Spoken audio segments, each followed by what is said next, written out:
За өнөөдөр эзнээс өгч үг маань Лук номны 2 дугаар бүлэг 39-40. Лук номны 2 дугаар бүлэг 39-40. Тэд эзний хуулийн дагуу бүгдийг гүйцэлсүүлсэндээ дараа Галил руу өөрсдийнхөө Назар хотод буцжээ. Хүүхэд өсөж хүчрэх болсон бөгөөд мэрэгэн ухаанд боловсросоор байлаа. Бурхны таалал түүн дээр байсан юм. Ямар гэр бүл төсгөө сэдвээр Батэрт бас номлоно.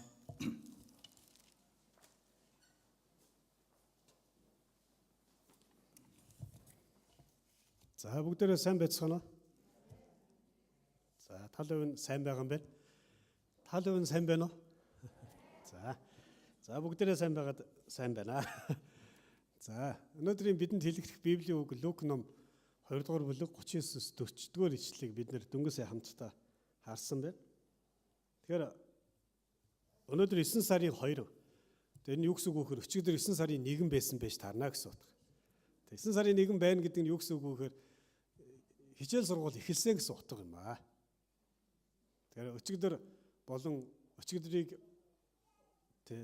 хүлээж авахын тулд тэр өдөртөө уулзах гэж манай эцэг эхчүүд маань нэлээн ачаа өрсөн баг. Ялангуяа хүүхдийн сургалтын төлбөр, хичээлийн бэлтгэл, форм, хувцас гэд янз бүрийн зүйлсүүд нэлээн их бэлдэж. За магадгүй зарим оюутан сурагчид маань ч гэсэн нааш цаашаа дотуур байр гэл ер нь тэгэл янз бүрийн зүйл төр бэлтгэж нэлээн адармаатай хөдөлгөөнтэй байсан баг. Тэгээд ямарсан эзэн энэ өдрүүдийг сайнаар бидэнд өгж бас ирэх өдрүүдэд бидний үр хүүхдүүдээ сурч боловсрох ийм цагуудыг хамгаалж хамгийн зөв хийгээ зохистой байдал хөтлөх болно гэж би бат итгэж байна.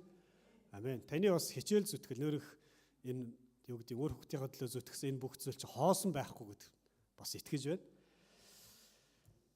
Тэгэхээр бидний үр хүүхдүүд ер нь хүн зөвхөн ер нь хаана өсөж орж ториндим бэ гэдэг маш чухал зүйл юм. Тэгээд ялангуяа ер нь бидний өнгөрсөн хугацаанд бид нар ч гэсэн өнгөрсөн хугацаанд ямар газар өсөж торнож өнөөдөр том болсон бэ?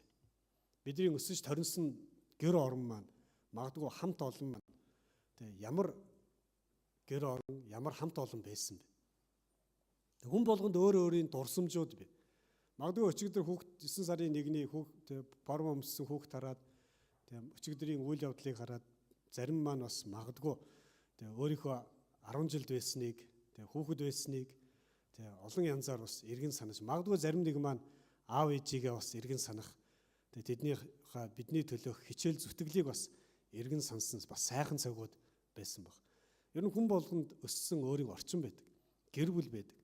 Тэгээд заримд маань илүү их баяр хөөртэй дурсамжууд төрж байхад заримд маань магадгүй гонигтай юм шиг заримд маань сайхан эргэн санах сайхан үйл явдлууд өөрөн байхад заримд маань бас санамааргүй зүрх сэтгэл шархалсан тийм зүйлс бас байж болох зүйл. Хүний амьдралын бий болдог тэр газар бол гэр бүл гэдгийг бид нар бүгдээрээ мэдээж байна. Харин хамгийн гол нь хүн ямар гэр бүлд бий болох вэ? Ялангуяа бид ямар гэр бүлд өсөж торних вэ гэдэг маш чухал асуудал. Өнгөрсөн хугацаанд бидний өсөж торинсон гэр орон маань мэдээж бидний дурсамжинд сайхан зүйлсүүд өрн байна. Гэхдээ Библи ямар гэр бүлд өсөх ёстой юм бэ? Ямар гэр бүлд хүүхдүүд өсөж торнож 90 цент хүрч амьдрал гарах ёстой юм бэ? Ер нь Бурхан ямар гэр бүлд өөрийнхөө хүмүүсийг бий болохыг хүсдэг юм бэ гэдэг тал дээр өнөөдрийн Библийн үг бидэнд хэлж өгөх бол. Өнөөдөр харах юм бол Лук номын 2 дугаар бүлэг ялангуяа 39-с 40 дугаар ишлэлээр бидний эзэн Есүс Христийн өсөж торинсон гэр бүлийн тухай өгүүлж байгаа. Ер нь Библиэлд эзэн Есүс Христийн бага насны тал дээр маш ховор тэмдэглэж үлдээсэн байдаг. Гэсэн мөртлөөр маш тодорхой бас бичиж үлдээсэн гэдгийг өнөөдөр бид нар харах боломжтой. Өнөөдрийн 2 дугаар бүлгийн 39 дугаар ишлэлээр ингэж хэлсэн байна. Тэд эзний хуулийн дагуу бүгдийг гүйцэлдүүлсэний дараа Галил руу өөрсдийнхөө Назар хотод буцжээ гэдгийг бид нар өнөөдөр эндээс харж байна. Эзэн Есүс Христийн өссөн газар нутаг бол Назар хэмээх суурин газар байна.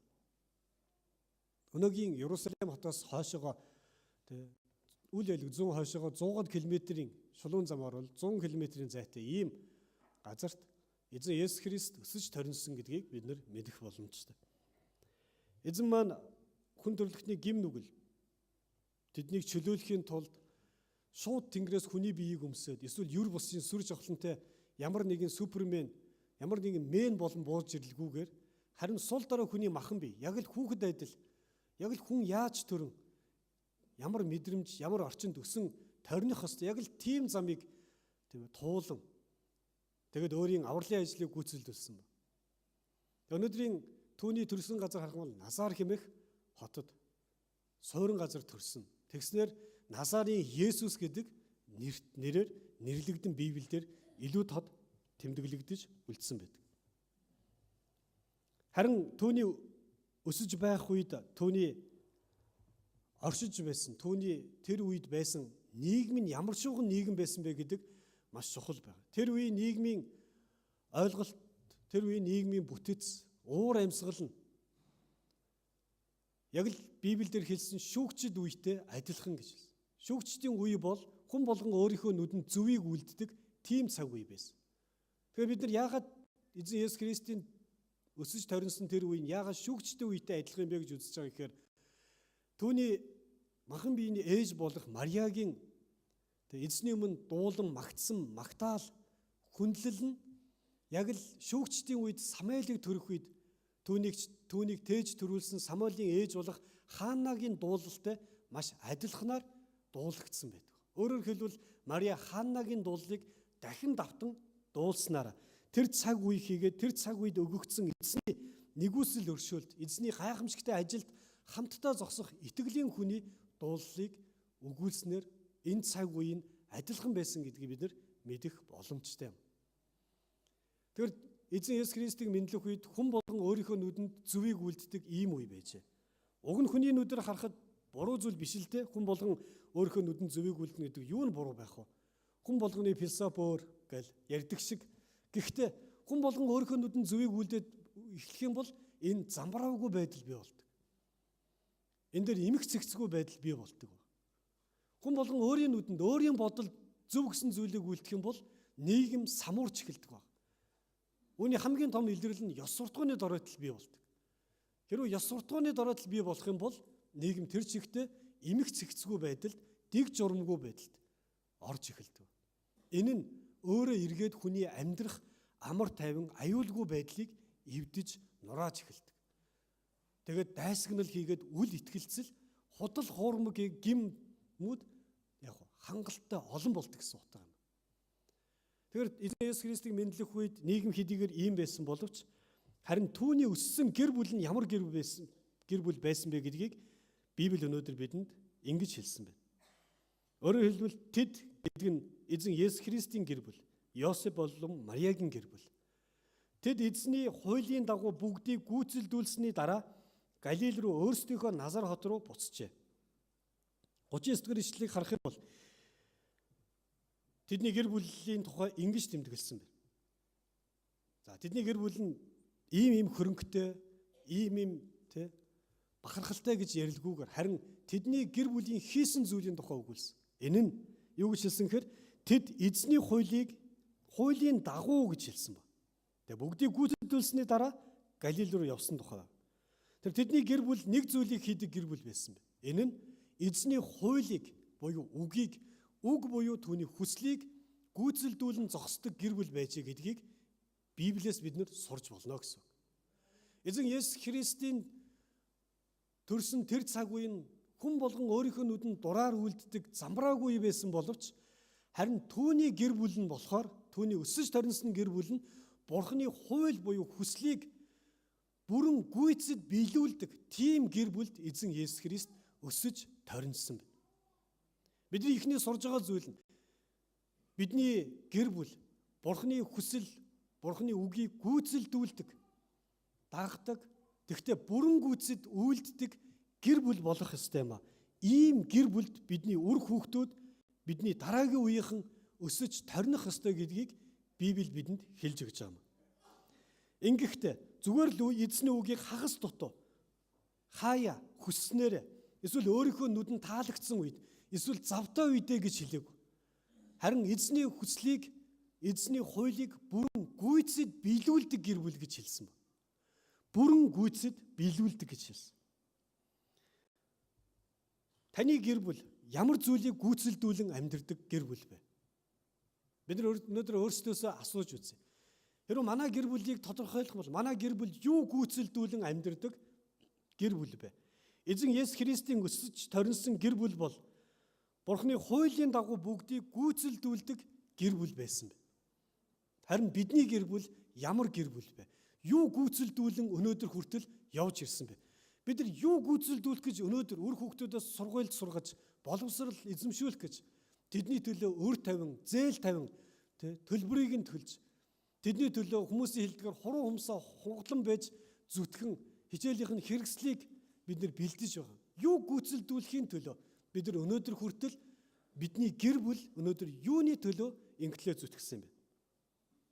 Харин Библи эзэн Есүс Христийн өссөн гэр бүл нь бол Бурхны хүсэл, Бурхны үг, Бурхны хуулийг гүйцэлдүүлэн. Гэхдээ бүрэн гүйцэлдүүлэхийн төлөө зогссон гэдгийг Библи бидэнд хэлж байгаа юм.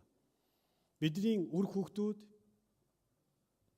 бидний гэр бүл Бурхны хүслийг бүрэн гүйцэлдүүлдэг гэр бүл болох ёстой гэдгийг Библи бидэнд зааж өгч байна.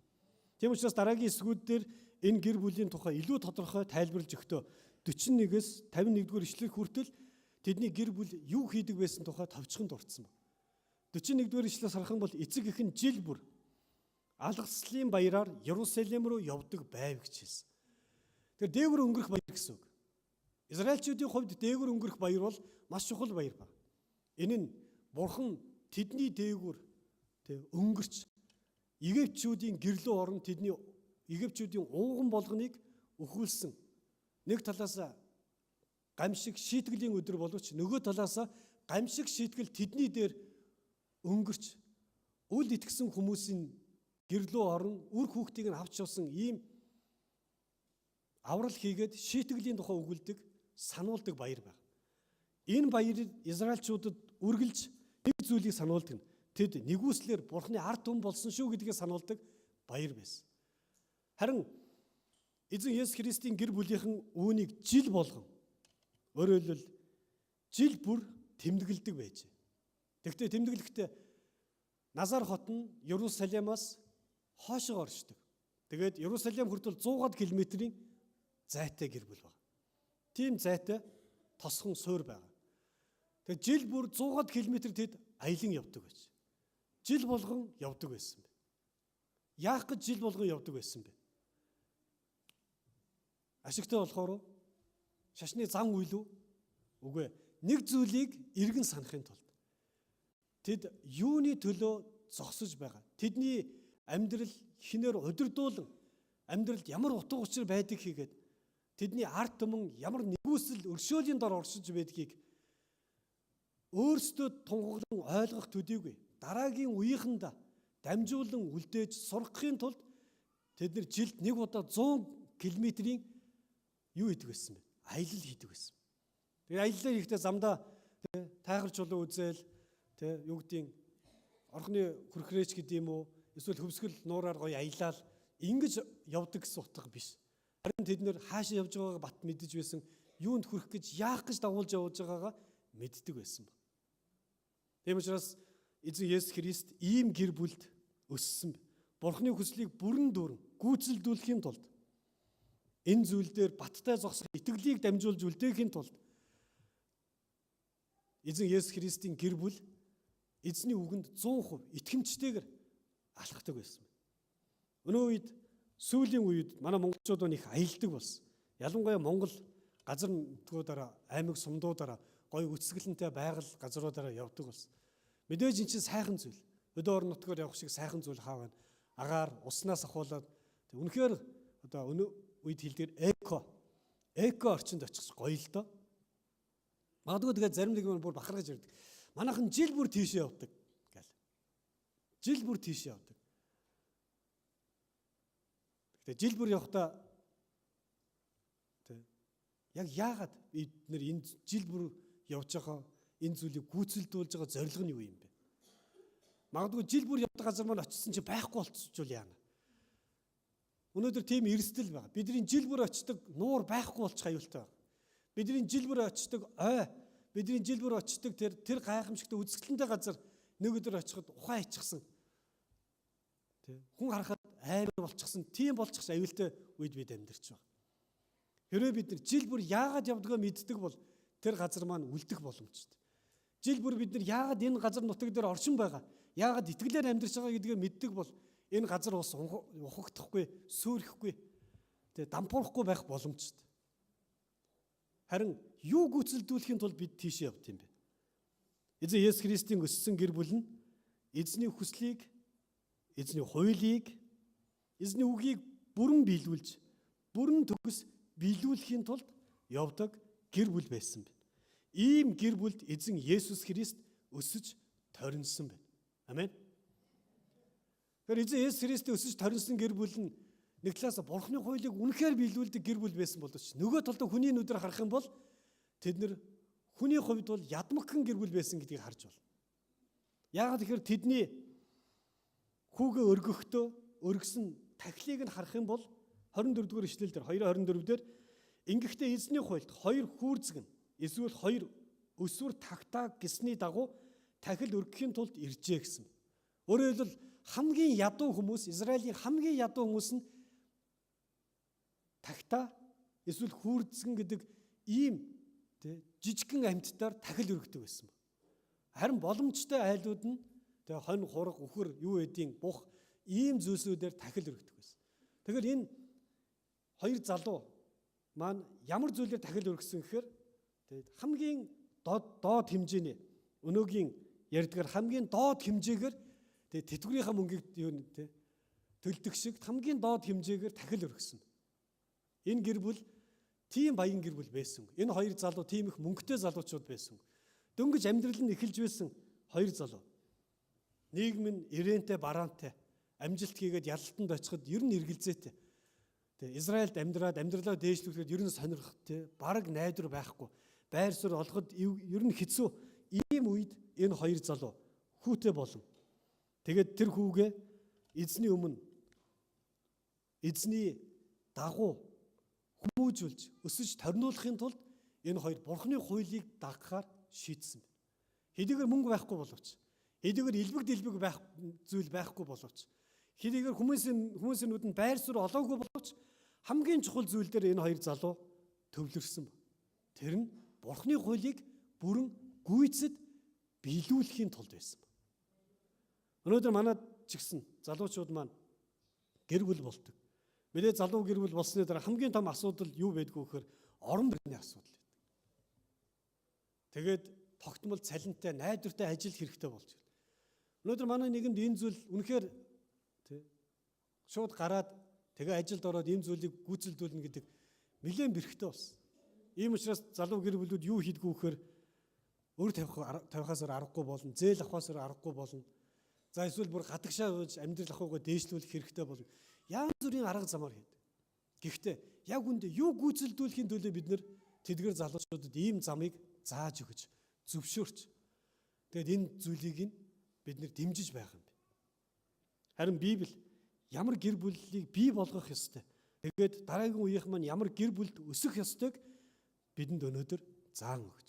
Энэ бол эзэн Есүс Христийн өссөн гэр бүл шиг нэгдүгээрх нь эзний хууль хүслийг бүрэн гүйцэд биелүүлэхийн тулд бий болдог тийм гэр бүл гэж хэлж байгаа юм. Амен. Ийм учраас эзэн Есүс Христийн сайн мэдээний ажил нь бүрэн гүйцэд болсон юм. Тэрээр гэр бүлээс нэг зүйлийг сурсан зүйл нь хүний хувьд сурсан зүйл нь эзний үгийг бүрэн гүйцэд хийх ёстой гэдгийг сурсан баг. Хаяа нэг сэтгэл хөдлөхөөр цуглаан дээрээд хаяа нэг сэтгэл хөдлөхөөрөө нэг өргөлөө өргөөл хаяа сэтгэл хөдлөхөөр эсийн бүлэгтээ ирээл тэгэл асуудалтай болохоор гэдэг юм уу. Эсвэл хэрэгцээ шаардлага өөр газар гараад ирэхээр хайж явдаг тийм итгэлийн тухай яриаг. Харин эзэн Есүс Христийн багаас өсөж олж харсан зүйл нь эзний хуулийг яаж аав ээж нь бүрэн гүйцэд дагаж байгааг тэрээр олж харж сурсан. Тийм учраас загалмайн ажил бүрэн гүйцэд болох ёстойг ч гэсэн эзэн Есүс Христ сурж авсан. Загалмайн ажил бүрэн болсон юм а. Дутуу биш. Тийм учраас эзэн энэ ажлыг эхлэх үедээ Матай 5:17 дээр ингэж хэлсэн. Та нар иш үзүүлэгчд болоод хуулийг хэрэгсэхгүй болохоор намайг ирсэн гэж бодож байна. Үгүй ээ. Харин би гүйцэлдүүлэхийн тулд ирсэн юм а гэж хэлсэн. Хуучин гэрээний тэдгээр зөгнөлүүдийг, хуучин гэрээний тэр авраллын амлалтыг, хуучин гэрээний иш үзүүлэгчдийн тэр ажлуудыг би бүрэн гүйцэд болгохоор ирсэн гэж хэлсэн. Яагаад гэвэл түүний өсөж торинсон гэр бүлэн ч гэсэн эзний хуулийг бүрэн гүйцэд хэрэгжүүлж, бүрэн гүйцэд дагдаг тийм гэр бүл байсан учраас түүний ажил ч гэсэн урам зоригтойгоор хүмүүс хийж болж байгаа гэр бүл, залуу, ядмагхан ийм хүмүүс хүртэл Бурхны үгийг дуустал нь төгс хийж болдсон бол Бурхан болсон тэр нэгэн ч гэсэн гүйцэд хийх ёстойг тэр олж авсан юм. Эмчээс загалмайд цовдлогдохоос өмнө гисмэн цэцэрлэгт эзэн залбирч байх үедээ хэдийгээр түүний үед мөхлийн зовлон Бурхны шийтгэлийг өөр дарамт амар биш байсан боловч гисмэнд залбирч байхдаа Бурхан аав минь миний хүслээр бол энэ зүйлээс холдмоор болдог надаас энэ аягыг энэ зовлон зайлуулаач. Гэвч харин таны хүсэл биелгээ хэмээн тэр хэлсэн байдаг. Эмчээс загалмайд цовдлогд нас барах эцсийн мөчтөө эзэн минь ээ юу хийж байгаагаа мэдэхгүй эдгээр хүмүүсийг уучлаарай хэмээн Есүс загалмай дээр нас барсан юм. Зөвхөн нас барсан биш. Үхэл хүртэл дуулууртай байсан учраас Бурхан түүнийг үхлээс амьлуулж чадсан юм. Бүрэн гүйцэд байдал бол эцэс хүртэл дуулууртай дах. Өөрөө үхэх хүртэл хэмжээнд очисон ч түүнд итгэл найдраа тавих үед Бурхан түүнийг үхлээс хүртэл амьлуулж чадна гэдгийг бидний эзэн Есүс Христ харуулж өгсөн юм. Ах дүүс нь бид нар итгэлээр амьдрах үед бидний гэр бүл итгэлийг дагах үед дэлхий биднийг уруу татаж энэ дэлхийн үнэлэмжүүдээр биднийг магадгүй ядмаг болгож сул дорой юм шиг санагдуулж эсвэл гим нүгэлд уруу татаж унгаж болох юм. Гэсэн ч бид эцэс хүртлээ яг л Йосефийн гэр бүл шиг, Мариагийн гэр бүл шиг, бидний эзэн Есүс Христийн өссөн энэ гэр бүл шиг эцэс хүртэл Бурхны үгэнд эцэс хүртэл алхах нь хамгийн чухал гэдгийг өнөөдөр Библи бидэнд ятгахж байгаа юм. Таны гэр бүл эзний хуулийг биелүүлэхийн тулд эзний үгийг биелүүлэн амьдрах тийм гэр бүл болоосэй гэж би эзний нэрээр өрөөмөр байна. Ийм учраас энэ гэр бүл үргэлжлүүлэн өөрсдийнхөө байх ёстой тэр байр суурин руугаа очисон байна. Магадгүй Назар хот тухайн үеийн Израильчуудын дунд нэг тийм нэрн тийм алдаршигдаагүй. Магадгүй тийм мундаг болоогүй. Магадгүй эдийн засаг, соёлын хувьд тийм хүчтэй хот байгаагүй баг. Гэсэн ч гэсэн Бурхан тэдэнд өгсөн тэр газар нутагт энэ хоёр залуу итгэлээр амьдэрсэн. Хүүгээ Бурханы үгийн дагуу, хуулийн дагуу тэд эзэнд өргөөд тэгээд өөрсдийнхөө Бурханы зөвшөөрж өгсөн, Бурханы зааж өгсөн тэр газар болох Назар хэмээх хотдоо буцаж очисон байна. Уг нь бол Иерусалимд очиод амьдралыг хараад энд чинь бизнес хийгээд энд чинь юу вэ? Ашиг олж болох юм бэ? Харин энд ирсэн хаз болж одоо энд хэдүүлээ хоёулаа байр суурь олъё. Хоёул амьдралаа дэвшлүүлээгээ тэр газар шигдэж болох гэсэн боловч харин зааж өгсөн тэр газартаа итгэлийг сахин үргэлжлүүлэн амьдэрсэн байна. Ийм учраас 4-р ишлэл 40-р ишлэл дээр ингэж хэлсэн байна. Хүүхэд өсөж хүчрхэг болсон бөгөөд мэрэгэн ухаанд боловсрсоор байлаа гэж хэлсэн байна. Хүүхэд боловсрсоор байлаа гэж Библи бидэнд хэлж өгсөн байна. Тэгэхээр боловсрч дууслаа гэж хэлээгүй. Харин юу гэж хэлсэн бэ? Боловсрсоор байлаа. Боловсрсоор байлаа гэдэг маань тэрээр яг үргэлжлүүлэн өссөөр байлаа гэсэн утга. Тэгвэл үргэлжлүүлэн өссөөр байна гэдэг чинь тэдний гэр бүл нь үргэлжлүүлэн өсгсөөр байсан гэсэн утга байхгүй. Зөвхөн махан биений хувьд хүчрхжүүлсэн төдийгүй. Итгэлийн хувьд тэдний гэр бүл өөрсдөө итгэлээрээ өссөөр байсан гэсэн утга юм. Хэрвээ эзэн Есүс Христийн гэр бүл итгэлээрээ өсөөгүй тэгээд зогссон бол эзний өсөлч гисэн, итгэлийн өсөлч гисэн зогсох байсан. Харин тэдний гэр бүл, тэр залуу гэр бүл үргэлжлүүлэн итгэлээрээ өссөөр байсан. Үргэлжлүүлэн өссөөр байсан учраас тэд өсөж байсан хүүхдүүд, хөвгүүд, охид эзэн хүртэл тэнд эзний мэрэгэн ухаанаар боловсрсоор байсан байна. Бидний итгэл үргэлжлүүлэн бид нэр өссөөр байх ёстой. Бидний гэр бүл үргэлжлүүлэн итгэлээр өссөөр байх ёстой. Бид нар улам илүү бидний гэр бүл улам илүү итгэлээр бэхжих ёстой. Улам илүү итгэлээ батжуулах ёстой. Тэрнээс биш өнгөрсөн 10 жилийн өмнөх, 2 жилийн өмнөх эсвэл тэр тэндийг одоо үйлчилж ийсэн тийм дурсамжуудаар бидний гэр бүл амьдрч болохгүй. Харин гэр бүл маань итгэлээрээ үргэлжлүүлэн өссөөр байх юм бол бидний хөвгүүд огтуд үргэлжлүүлэн эзний мэрэгэн ухаан дотор боловсрсоор байх болно. Тэднэрийн хөл нь дөрөөндөө хөрч, гар нь ганцгандаа хүрч, тэд амьдралд гарах тэр цаг хүртэл бидний гэр бүл, бидний үр хүүхдүүдийг боловсруулах ёстой. Эзний үгэн дотор 100% итгэмжтэйгээр дуустал, төгс, баттай дагдаг тийм зан чанаруудаар бид нар тэднийг өсгөх ёстой.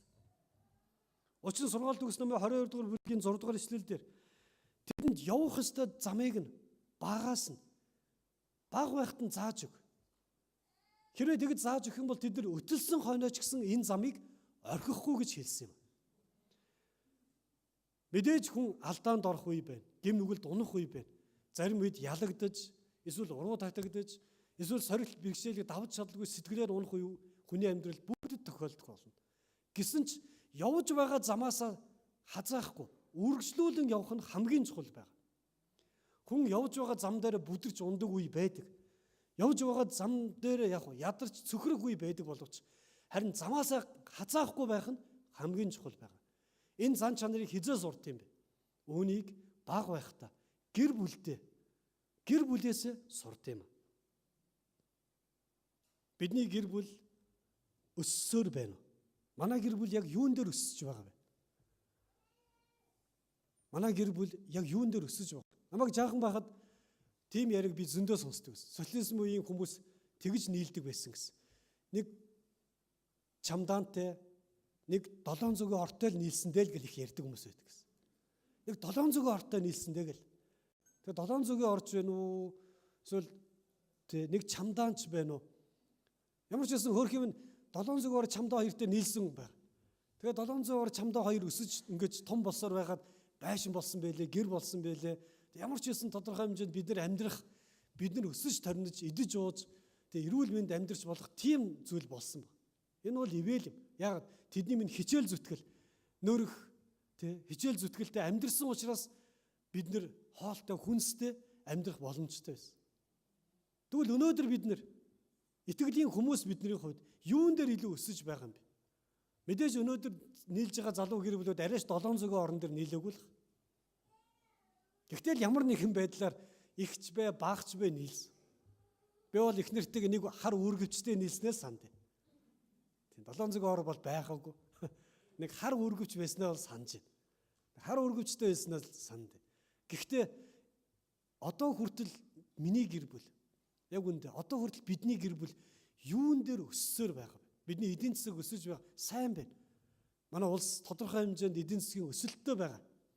Ядуу гэж яриад байгаа болохоос биш бидний хэрэглээ улмал өндөр болоод байгаа. Өсөлт байхгүй. Бидний идэж уудаг юм өнгө алгалсан янз бүр болсон. Сайхан ийм сайхан цаг үед бид хангалттай далайн чандаас ирсэн янз бүрийн зүйлсийг идэж ууж болж л байна. Тэр битгий зах дээр Америк алим явж ийлээ шүү дээ. Америк алим гэж тэгж илээ. Тэгэхээр бид нар чи Америк алим иддэг, Япон будаа иддэг. Тэгээ өчигдөр би 100 айл орсон чинь 100 айл дээр Турк угаалгын машин явж ийлээ. Угаалгын машин манд хүртэл Турк болцсон байна. Тэгээ бидний өсөлт байна. Эдийн засгийн санхүү хэрэглээний өсөлтүүд.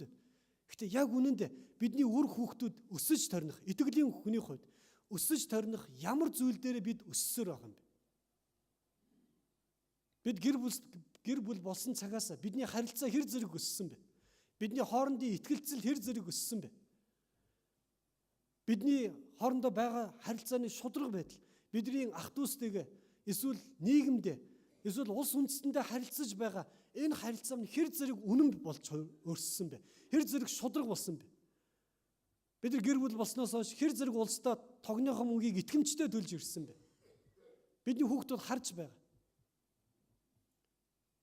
Бид нар хэр зэрэг итгэмжтэйгээр хогоо годомжинд биш. Аль хашаа давуулж биш. Хаях гэжтэй газар нь хайж. Бид нар хэр зэрэг хүүхдүүддээ өсөж байгаа тэр талбаруудаа харуулж чадсан байна. Бидний хэл амн дээр хэр зэрэг өөрчлөлтүүд, өсөлтүүд бий болсон байна. Бидний үлгэрлэн дуурайх ямар зүйлсүүд хүүхдүүд маань өсөн харагдаж байх вэ? Тэд биднээс дараагийн юуг сурах ёстой вэ? Харин Библи бидний эзэн Есүс Христийн өссөн гэр бүл нь, торинсон гэр бүл нь улам илүү эзнийг мэрэгэн ухаанд боловсросоор байхад тусалж, чиглүүлж, өөрсдөө өссөөр байсан гэдгийг Библи бидэнд хэлж өгсөн байна. Таны гэр бүл өсөх болтугай. Улам илүү өсөх болтугай. Таны хүүхдүүд улам илүү өсөх тусмаа боловсросоор байх болтугай. Зөвхөн 2 дээр 2-ын нэмээд 4 болдог ийм төдий боловсрал биш. Эсвэл гадагшаа гараад өөр хүн болж дотор орж ирэхээр өөр хүн болдог ийм зүс царайны өөрчлөлтийн зан чанарын 2 байдлын өсөлт биш.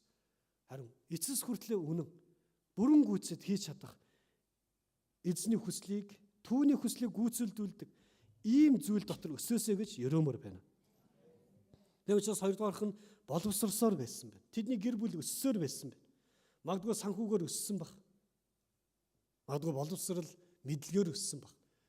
Гэхдээ Библи яг үнэн дээр яг ямар зүйл дээр боловсросоор байсан бэ гэсэн чинь мэрэгэн ухаан гинэ.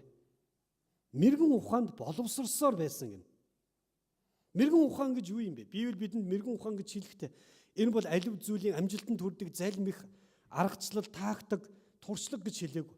Харин мэрэгэн ухаан гэдэг бол энэ эзнээс эмээхүй юм а гэж хэлсэн байна. Эзнээс эмээх. Сургаалт төгс ном 9-р бүлэг дээр эзнээс эмээн гэдэг бол мэрэгэн ухааны эхлэл гэж хэлсэн байна. Дуулал 111-р бүлгийн 10-р ишлэл дээр ч гэсэн эзнээс эмээн гэдэг чинь өөрөө мэрэгэн ухааны эхлэл юм шүү гэж хэлсэн байна. Тэгвэл эзэн Есүс Христ юун дээр улам илүү боловсросоор байсан бэ? Энэ нь эзнийг хүндлэх буюу эмээх гэдэг зүйл дээр улам илүү боловсросоор байсан бэ. Эзнийг хэрхэн хүндлэх вэ? Хэрхэн хайрлах вэ? Хэрхэн түүнээс эмээн амьдралдаа түүний гэрчлэн амьдрах вэ гэдэг дээр эзэн Есүс Христ улам илүү өссөөр байсан бэ. Яагаад гэвэл тэдний гэр бүл тэгж өссөн учраас. Аав ээж хоёр нь нэг удаа хүүгээ дөнгөж төрсний дараа 40 хоногийн дараа Ерүсалим руу аялаад тэнд очиж хүүгээ бурханд өргөж залбируулсны дараагаар буцаад гэртээ ирсэн байна. Тэгээд за одоо нэг удаа өргөцсөн чинь болоо гэд тэгээд орхисон биш. Харин жил бүр явдаг болсон. Өдөр бүр бурханы үгэнд өөрсдийнхөө амьдралаар түүнд харуулж заадаг байсан. Еврейчүүдийн хувьд 2 зүйл дээр хүүхдүүдэд боловсруулдаг. Ийм зуршилтай. Нэгдүгээрх нь бурханы үг байх. Хоёрдугаарх нь ажил мэргэжил байх. Ажил мэргэжлийн хувьд еврейчүүд заавал хүүхдтэй ямар нэгэн ажлыг үндсэн мэргэжил болгож гэрийн хүмүүжлэр өгдөг байсан. Эсвэл ямар нэгэн багшид аваачаад шав оруулан бэлтгэдэг байсан. Тийм учраас бидний эзэн Есүс Христ ямар мэргэжилтэй өсөж торнолоо? Амен. Мужаан болж төрсөн. Яагаад гэвэл аав ээж нь хийх ёстой зүйлсээ бурханы үгийн дагуу түүнийг ажил мэргэжилд хөтөлсөн. Чи том болоод бурхан болно гэж хэлээгүй. Чи том болоод аврагч болно гэдгийг мэдэж байсан боловч чиний ажил шал ондоо зүйл. Хүн төрлөختний гэм нүглийг үүрэх ийм ажил мөн боловч харин чиний сурах ёстой зүйл бол энэ зүйл. Чи хүний хувьд хийх ёстой зүйлс бэ. Тэр бол юу вэ? Ажил юм а гэдгийг зааж гисэн. Тийм учраас эзэн мужаа мэргэжилтэй байсан. Бидний итгэлийн олон итгэлийн бааtruуд бурханы үгэнд боловсрч мэдлэгт, чадварт, оюуны мэдлэгт боловсрсан боловч дандаа хажууд нь өөр давхар мэргэжилтэй байдаг байсан. Жишээлбэл Паул хэлж ойдолчин байсан. За арайч ойдолчин гэхэд хайшаа. Майхан ойдог хүн байсан. Майхан оин гэдэг чинь мод боловсруулах чадвартай байна. Даавуу шувуу мэддэг, тэрийг нийлүүлж ойдог, эсэгдэг ийм чадвартай байна гэсэн. Эрэгтэй өмөртлөөрөө майхан ойдог хүн байсан. Харин Петр хэлж болохоор загас барьдаг, загасч юм байсан. Энэ мэтчлэн янз бүрийн мэрэгжлийг Израильчууд хүүхдүүдэд эзэмшүүлдэг байсан. Үүнийг эзэн Есүс Христ гэртээ эзэмшсэн байна. Аав ээж хоёр нь хүүгээ нэг удаа өргөөд дууссан биш. Харин үргэлжлүүлэн тэд түүнийг хөтлөн дагуулсан. Манай чуулганд манай залуу хосууд үр хүүхдтэй болохоор энэ давчраа залбируулдаг. Тэгээ нэг удаа залбируулаад дуусгах ёстой зүйл биш байна. Нэг удаа эзний өрөөлийг авч түүнийг эзний өмнө, бүх дэлхийн өмнө, бүх бүтээлийн өмнө, тэр бүтгэл бүх сүнслэг ертөнцийн өмнө энэ бол эзний хүн гэж тунхаглуулсаар дуустдаг зүйл биш. Эзний хүн шиг амьдруулахын тулд үргэлжлүүлэн тэднийг хөтлөн дагуулах ёстой.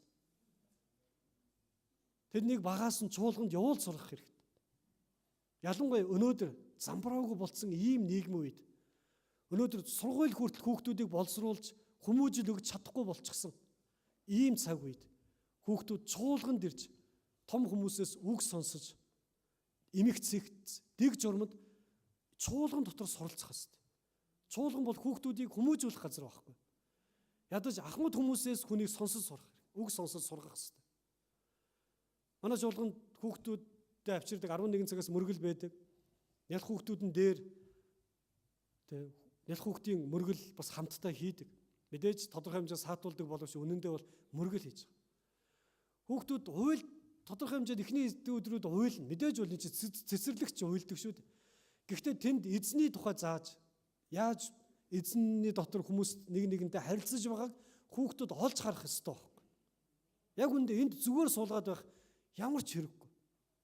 Харин тэнд манай үйлчилж байгаа багш нартай үйлчилж байгаа адилхан хүүхдүүдтэй хамт байлгаад чуулган гэдэг чинь ондоо өөр нөхцөл юм байна.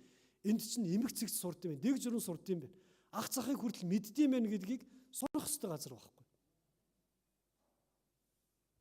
Ийм учраас эзний өмнө өрөөлгөөд авчирсан бол дараа нь үргэлжлүүлэн хүүхдүүдэд чуулган руу хөтлөх хэрэгтэй.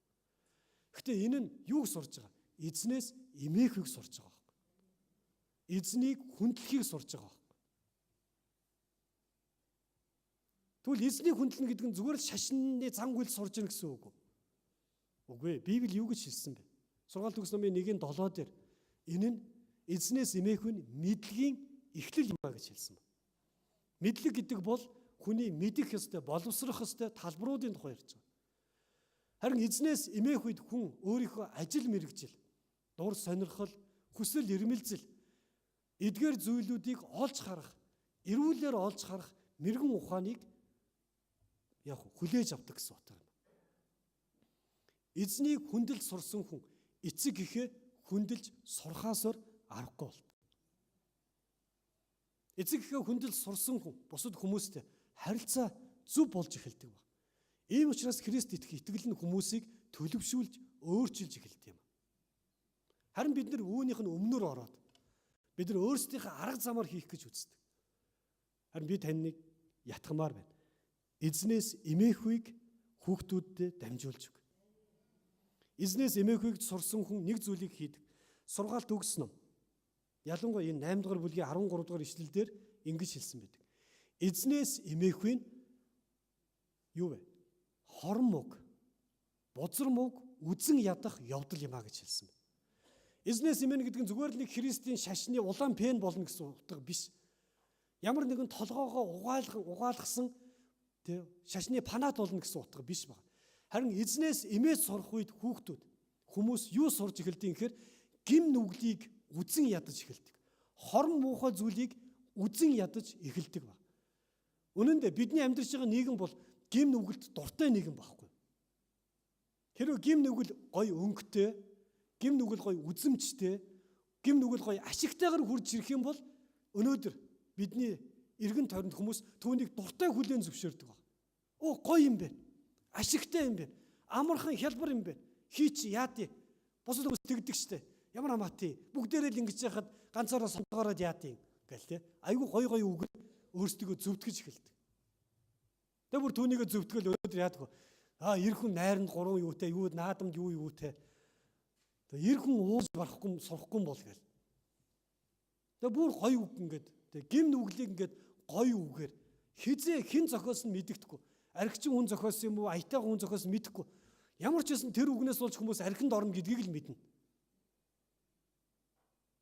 Тэр үгнээс болж хүмүүс зүрх сэтгэлээ нээж тэгээ эр хүн нулимсаа гаргаж зүрх сэтгэлээ тайвшруулдаг гэдгийг сурахгүй. Харин хизээ тайвшруулах гэхээр уур нь хүн зовоод зодоод хамаг уураа гаргаад цус нүж холилдоод гэмт хэрэг болсон хойно тайвшраад тэгээд тэр тайвшрлынхаа үр дүнг шүүхтэр хүлээж авдаг ийм тайвшрлыг бид нэр сурдаг. Харин Бурхны өмнө суугаад гим буруу зүйлд хөтлөгдсөн зүрх сэтгэлээ түүний өмнө илчлээд гимшин улайдаг ийм зүйлийг уг нь бид сурах ёстой. Гэтэл нийгэм гим нүгэлд дэндүү дуртай. Харин эзнээс эмээх нь юг сургадаг гэсэн бэ? Яг зөв хор мууг гим нүглийг үзэн ядуулж сургадаг гинэ. Амен. Тэгэхээр бид нэр манай улс үндэстэн гим нүглийг үзэн яддаг бол ямар гоё вэ? Манай улс үндэстэн хор мууд яснаасаа дургу болдог болчвол ямар гоё вэ? Дааж бид нар өнөөдөр гим нүгэл дэндүү хайртай. Бүр дуртай үлдэнэ. Бүр хайж ирлхийлж хагаад ухаач болтгой гаргаж ирж хагаад. Гомд нь мөнгө төгрөг өгж байгаа ч болтгой. Тэнд уул ус нурнуу яануу юроос хамаа байхгүй. Нутаг усан ч байсан хамаа байхгүй. Онгоцч үгүй болгож сөөрүүлэхэд бэлэн болтлоо хормууд дуртай болчихсон. Харин эзнээс имэн гэдэг бол хүүхдүүдийг гим нүглийг үзэн яддаг. Худал хуурмгийг, хээл хахуулыг, хүчирхийллийг богино заваан зүйлийг үзэн ядах, түүнээс холдох, түүнгүүгээр амьдралаа байгуулж чадхад сургадаг гэж Библи бидэнд хэлж өгч байна. Эзэн ийм гэр бүлд өсөж, ийм мэрэгэн ухаанаар боловсрсоор байсан байна. Тийм учраас түүний гэр бүл дээр Бурхны таалал дүүрэн байсан гинэ. Харах юм бол 40-р эшлэлийн сүүл дээр Бурхны таалал түүн дээр байлаа гэж хэлсэн байна. Амен. Хиний таалал амен хаана байсан гэсэн бэ? Зөвхөн түүн дээр байсан уу? Үгүй. Яг эзэн Есүсийн зогсож газар дээр л Бурхны таалал ингээл лахадар шиг эсвэл ингээл нарны гэрэл шиг эсвэл прожектор шиг ингээл тусаад явагдсан гэсэн үг биш. Харин түүний өсөж, түүний торинсон, түүний боловсрсоор байсан тэр гэр бүл дээр Бурхны таалал байсан гинэ. Амен. Хэрвээ бид нар юуг бүрэн дүүрэн гүйцэлдүүлэхээр зорж байгаагаа мэдж, ялангуяа Бурхны үгийг бүрэн дүүрэн гүйцэлдүүлэхээр зорих юм бол, хэрвээ бид улам илүү итгэлээр өссөөр байх юм бол, бидний өр хүүхдүүд ч юуг гүйцэлдүүлэхээ мэддэг. Бүрэн гүйцэд сайн гүйцэлдүүлэхээ мэддэг. Бас юуны төлөө үргэлжлүүлэн өссөөр улам илүү торинсоор байхаа мэддэг. Тийм л хөвгүүд октод болон гарч ирэх боломжтой юм. Ийм хүмүүсийн дээр, ийм гэр бүлийн дээр Бурхны юу байдаг гэн? Таалал байдаг. Бурхны нэгүсэл байдаг. Бурхны хамгаалалт байдаг. Ийм гэр бүлээс нийгмийг, хүмүүсийг, үндэстнийг өөрчлөх удирдагч нар төрөн гард юм. Ийм гэр бүл дотор өссөн эзэн бүх хүн төрлөختнийг чөлөөлөх ажлыг хийсэн юм. Бүрэн гүйцэд хийсэн. Үргэлжлүүлэн өссөөр, ялсаар, гим нүглийг ялан дийлсээр эцэст нь загалмай дээр хүртэл ялан дийлж чадсан юм. Яагаад? Түүний өссөн гэр бүл нь ийм гэр бүл байсан. Би таны гэр бүл ийм гэр бүл болоосэй гэж өрөмөр байна. Зөвхөн Бурхны таалал биш. Энэ нь дэлхийд хүртэл гэрчлэгдэж байсан. Хэрэв бид нэр 52 дугаар ишлэгийг харах юм бол Есүсийн мэрэгэн ухаан бие хаа өссөөр байсан агаад Бурхны хийгээд хүмүүсийн таалал түүнд байлаа гэж хэлсэн байна. Бурхны таалал төдийгүй хэний таалал байсан гэнэ? Хүмүүсийн таалал. Ийм гэр бүлийг хүмүүс назарт олж харсан байна. Зөвхөн Есүсийг биш, түүний гэр бүлийг олж харсан байна. Тийм учраас түүний гэр бүлийнхний бүгдийг нь хүмүүс нэрийг нь мэддэг байсан. Түүний дүүнэр хэн бэ гэдгийг мэддэг байсан ба. Ах дүүс минь, таны гэр бүл Бурхны тааллын дор байдаг гэр бүл болоос. Түүгээр зогсгүй таны гэр бүл нутагта, газарта, хороондоо үнэхээр хүмүүсийн таалал, хүмүүсийн магтаал, хүмүүсийн хүндлэл авах гэр бүл болоосэй гэж өрөмөр байна. Бид нар хаана ямар газар үр хүүхдүүдээ өсгөж торниулах ёстой. Бидний өнгөрсөн амьдралд өсөж торинсон зүйл маань магадгүй зарим зүйл нь амьдралд маань хүүхдүүдтэй сургамж болон очих боломжтой. Гэхдээ Бурханы хүсэж байгаа бидний дараагийн үеийн иргэдийг, бидний дараагийн үеийн энэ улсын удирдагч нарыг, бидний дараагийн үеийн удам судрын хүмүүсийг ямар газар өсөөсөө гэж Бурхан хүсэж байгаа. Эзэн Есүс Христийн өсөж торинсон гэр бүл шиг тийм гэр бүлд өсөж торноосоо гэж эзэн хүссэн учраас бидний гэр бүлийг ч гэсэн тийм болоосоо гэж өнөөдөр эзэн үгээ өгсөн юм а. Дахин ерөөе. Таны гэр бүл Назарын Йосефийн гэр бүл шиг, эзний өссөн гэр бүл шиг гэр бүл болох болтугай. Эзний үгийг бүрэн биелүүлэхийн төлөөх гэр бүл болох болтугай. Эзэн дотор улам илүү өссөөр байдаг гэр бүл болох болтугай гэж эзний нэрээр ерөөё. Бүгдээрээ хамтдаа залбирцгаая.